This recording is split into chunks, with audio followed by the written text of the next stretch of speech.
okamžite hovoríme, že všetko pôjde tak alebo tak, máme nejaké predstavy, máme nejaké plány, ako sa nám veci šli a potom zrazu príde veľká sprcha, často plne že presolaná a my nevieme, čo zrazu robiť.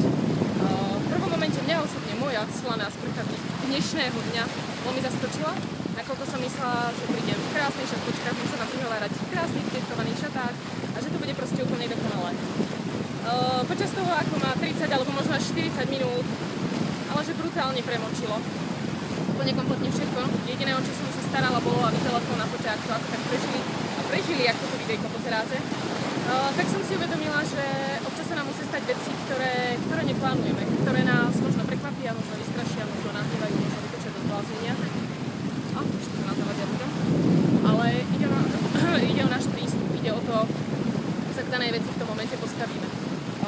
Mohla som byť nahnevaná, mohla som byť zlivá, ale povedala som si, tak čo, som v úžasnom Thajsku, je mi to úplne nádherne, žijem svoj život, strašne ma to baví a tak ma objalo, tak nebudem v krásnych šatvočkách, budem v plavkách, však som v Thajsku, tam by som bola a videjko možno nebude dokonalé, je jedno z prvých, takže stále sa učím a verím, že vás to bude baviť, takže čokoľvek sa vám na vašej ceste životom stane, nevzdávajte to, ide o to, aký prístup zvolíte.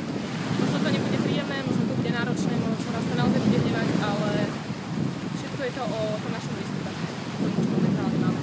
Tak asi len toľko som chcela, ja sa idem vysúšiť a idem si užívať tento krásny deň, je to úplne úžasne. Ak budete niekedy zvažovať dovolenku a nebudete vidieť kam a budete chcieť vidieť miesto, ktoré je úžasné, má nádhernú históriu, má celkom fajn jedlo pre vegánov, sice nič moc, ale to ovocie, kokosy, papája, melón, všetko je úplne som raj, naozaj som raj, takže odporúčam Thajsko úplne každému z vás. Krásny deň, ahojte!